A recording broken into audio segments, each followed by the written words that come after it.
حرمین کربلا میں کھڑے ہوں تو ایک جانب ابو الفضل عباس ہیں اور دوسری جانب سید الشہداء ہیں، یہ آپ دیکھتے ہیں۔ اور اگر آپ بین الحرمین مدینے میں جا کر کھڑے ہو جائیں، جہاں ایک جانب جنت البقیع ہے، جہاں پر عین دروازے کے سامنے ام البنین موجود ہے، کیا مجاورہ ہے، کیا خادمہ ہے، آج بھی دروازے پر چوکھٹ پر بیٹھی ہیں، خدمت کر رہی ہیں۔ یا تو جہاں پر جناب ام البنین کا مرقد ہے، اس کے دوسری جانب قبر زہرا ہے، یا پھر جو حجرہ رسول خدا یا منبر رسول خدا ہے وہاں پر قبر زہرا ہے۔ ماں جیسے خادمہ فاطمۃ الزہرا آج ہے، ویسے ہی بیٹا خادم حسین آج ہے، وہ بھی اپنے اور زہرا کے درمیان بین الحرمین میں ہے، اور یہ بھی ہمارے لیے بین الحرمین بنائے ہیں۔ لشکر سید الشہداء میں سب قربان ہوئے۔ وقت ایسا آیا کہ علمدار کی آنکھوں نے دیکھا بچے اس خیمے کے اندر بار بار جاتے ہیں اور مشکیزوں کو چوستے ہیں جہاں پر پانی کا بندوبست تھا، اور ہر دفعہ بچے مایوس پلٹ کر آتے ہیں۔ آپ نے جناب سکینہ سے کہا، اے سکینہ بار بار اس خیمے میں کیوں جاتی ہیں؟ فرمایا العطش، پیاسی ہوں، پیاس کی شدت ہے۔ میرے آقا سے یہ دیکھا نہ گیا، خدمت سید الشہداء میں آئے، فرمانے لگے اے میرے مولا مجھے اذن جہاد دیجئے، مجھے نہر سے قبضہ ہٹانا ہے، بچوں کو سیراب کرنا ہے۔ میرے مولا نے، سید الشہداء نے جواب دیا، کہا عباس اگر تم بھی کام آ گئے تو اس لشکر میں اور کون بچے گا؟ تم جانتے نہیں تم میرے علمدار ہو۔ عباس نے ایک دفعہ چاروں طرف نظر کی اور کہا مولا کون سا لشکر، کیسے سپاہی، اب تو کوئی باقی ہی نہ بچا۔ میرے آقا سید الشہداء نے جواب دیا اور فرمایا اے عباس ابھی تمہارا ایک سپاہی حسین باقی ہے۔ سر تسلیم خم ہوا، کہا اے میرے مولا پھر مجھے اذن جہاد دیجیے، اتنا اذن دیجیے کہ میں بچوں کے لیے پانی لے آؤں۔ فرمایا بچوں کے لیے پانی لانے کی اجازت ہے۔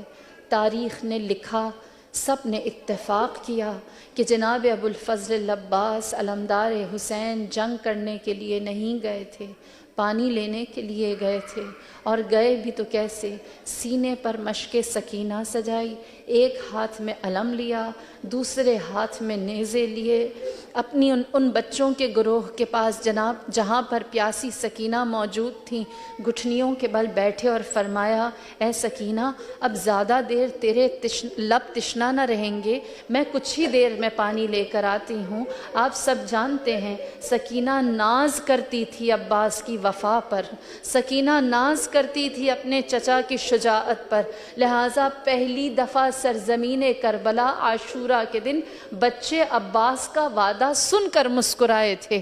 ابو الفضل عباس نے بچوں سے وعدہ کیا، یہ کربلا کا واحد مجاہد ہے جو میدان کارزار کی جانب چلا لیکن کسی سے وداع نہ کیا، کیونکہ امید تھی، یقین تھا کہ واپس پلٹ کر آنا ہے۔ وداع وہ کر کے جاتے تھے جو جانتے تھے کہ مرنے کے لیے جا رہے ہیں، اب پلٹ کر نہیں آئیں گے۔ آپ سمجھ سکتے ہیں کیوں غازی کہا جاتا ہے عباس کو۔ زینب منتظر تھی جس کی، زینب کی آنکھیں جس کو دیکھنا چاہتی تھی، اس لیے اس کو غازی کہتے ہیں کہ وہ پلٹ آیا تھا، اس نے وعدہ وفا کر دیا تھا۔ الغرض میرا مولا غازی بچوں کو تسلی دے کر سوئے القمہ چلے۔ جب اشقیاء نے دیکھا ابو الفضل عباس آ رہے ہیں، کہتے ہیں تھر تھری مچ گئی، ایک دوسرے سے کہنے لگے یہ آنے کا کیا انداز ہے، ہاتھ میں نہ اسلحہ ہے اور نہ ہی ترکش میں تیر ہیں، ایک نیزہ لے کر آ رہے ہیں، لہٰذا کسی میں ہمت نہ ہوئی ابو الفضل عباس کی جانب حملہ آور ہوتے۔ تیزی سے میرا آقا نہر فرات پر پہنچے، اپنا علم گاڑا، مشکیزے کو پانی سے بھرا، اپنے سینے پر سجایا۔ ادھر سکینہ نے دیکھا بڑی جلدی میرا چچا نہر پر پہنچ گیا۔ بچی نے امید سے اپنے ہاتھوں میں کوزے اٹھا لیے کہ اب تو مشکیزہ پانی سے بھر گیا ہے، اب تو یہ علم نہر پر گاڑ دیا گیا ہے، جتنی تیزی سے پہنچے ہیں اتنی ہی تیزی سے پلٹ آئیں گے۔ الغرض ادھر عباس نے مشکیزہ بھرا، اپنی جگہ سے اٹھے، ادھر عمر ابن سعد نے ہرملہ سے کہا کوئی عباس کے نزدیک نہیں جا سکتا، حملے کا بندوبست ایسا کیا جائے کہ تیر برسائے جائیں، نیزے مارے جائیں یا چھپ کر وار کیا جائے، اس کے سوا کوئی راستہ نہیں۔ لہٰذا 4 ہزار کی تعداد میں تیر اندازوں کو کھڑا کر دیا گیا۔ ادھر میرے آقا نے مشکیزہ سینے پر سجایا، ایک ہاتھ میں اپنے دفاع کے لیے نیزہ لیا، علم کو بلند کیا، نہر القمہ سے چڑھائی کی جانب آئے، تیروں کی بارش ہوئی۔ عباس نے اپنے دونوں بازوؤں سے مشکیزے کو بچایا، علم کو اونچا کیا۔ سکینہ نے دیکھا علم ہماری جانب بڑھا ہے، بچوں کو بلانا شروع کیا، اے بچوں آؤ جمع ہو جاؤ، علم ہمارے نزدیک آنا شروع ہو گیا ہے۔ الغرض میرا مولا آگے بڑھا، دوسری دفعہ تیروں کی بارش ہوئی، ہاتھ تیروں سے چھلنی ہو چکے تھے۔ عباس نے سر جھکا کر مشکیزے کو بچایا، اپنے قدم آگے بڑھاتے رہے۔ ایک دفعہ ہرملہ نے ایک فریاد بلند کی اور کہا جب تک عباس کے شانے سلامت ہیں اس مشکیزے کو کوئی نقصان نہیں پہنچا سکتا۔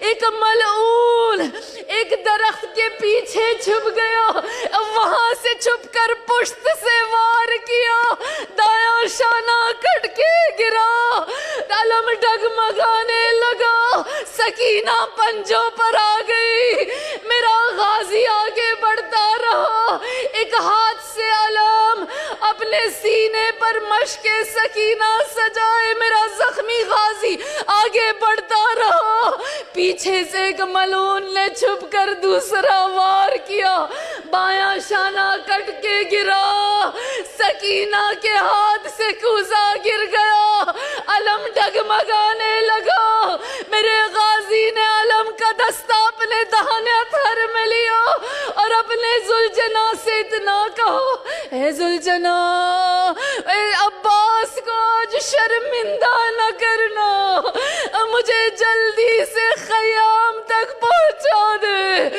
دلوں پر ہاتھ رکھ کر بتائیے جس کے منہ میں علم ہو، سینے پر مشکیزہ ہو، دونوں شانے کٹ رہے ہو، خون بہ رہا ہو، جس نے 8000 تیر کھائے ہو، ایسے کو عباس کہتے، ایسے کو علمدار کہتے۔ میرا مولا آگے بڑھا، ہرملہ کہتا ہے میں نے ایک کام کا تیر چلایا جو مشق عباس پر جا کر لگا، پانی بہ گیا، عباس کا سر جھک گیا، ایک دفعہ کہا اپنے قدم مار کر اے ذوالجناح جو قطرے باقی ہیں وہ سکینہ تک پہنچانا چاہتا ہوں، مجھ کو خیموں تک لے جا۔ عباس کے قدم رکتے نہ تھے۔ جناب مختار نے جب ہرملہ کو گرفتار کیا اس وقت اس سے پوچھا، کہا بتا تو نے کام کا دوسرا تیر کون سا چلایا؟ پہلا اس نے چلایا جناب علی اصغر پر، دوسرا تیر ہرملہ جناب مختار کو بتاتا ہے اور کہتا ہے ہم نے عباس کا بارہا راستہ روکا لیکن وہ چلتے رہے، ان کا گھوڑا دوڑتا رہا، یہاں تک کہ میں نے ایک سے شعبہ تیر نکالا۔ وہ سے شعبہ تیر ایسا تیر تھا جس کے 3 نوکیں تھی۔ میں نے ایک دفعہ حسین کے علمدار کو دیکھا، اس کے سینے میں، اس کے شانے میں، اس کی زانوں میں ہر جگہ تیر پیوستے، کہیں پر بھی 3 نوکوں والے تیر کی جگہ نہ تھی، لہٰذا میں نے اس کی آنکھوں کا نشانہ لیا، میں نے وہ سے شعبہ تیر اس کی آنکھوں کی جانب روانہ کیا، تیر نے آنکھوں کا بوسہ لیا، علامہ مجلسی کا خواب بیان کروں؟ فرماتے ہیں میں نے خواب میں دیکھا سیدہ آئیں، فرمانے لگی اے عالم دین، جب منبر پر عباس کے فضائل، عباس کے مسائل پڑھو تو ضرور بیان کرو میرا لال گھوڑے سے زمین پر کیسے آیا۔ یہ زہرا کی حسرت ہے، یہ زہرا کی تمنا ہے، یہ بی بی کی خواہش ہے، وہ مصیبت جو میں اب پڑھنے والی ہوں۔ میری بی بی کو یہاں سے مایوس نہ لوٹانا، وہ گریہ کرنے آئی ہیں، عباس پر رونے آئی ہیں۔ ہاں آزادارو، عباس سے مانگنے والوں، مجھے بتاؤ جس کی آنکھوں میں تیر ہو وہ اگر گھوڑے سے زمین پر گرے، دونوں شانے کٹے ہوئے ہو تو وہ کیسے گرے گا؟ منہ کے بال عباس علمدار زمین پر گرے۔ ہائے زہرا نے جنت میں گریہ کیا، میرا عباس زمین پر آؤ، سلام آخر دیا، علیکہ منی سلام یا سیدی و مولا ابو الفیاب ابا عبداللہ۔ میرے مولا ابا عبداللہ الحسین نے جو سلام آخر ابو الفضل عباس سنا، تین جملے کہے، تین جملے کہے، فرمایا اے عباس تیری شہادت نے میری کمر توڑ دی۔ اے عباس اب دشمن چین سے سوئے گا، زہرا زادیاں بے چین رہیں گی۔ پھر فرمایا اے عباس تیرے حسین کو دشمن تانا دے گا، کہے گا ہم نے تیرا جری مار دیا، ہم نے تیرا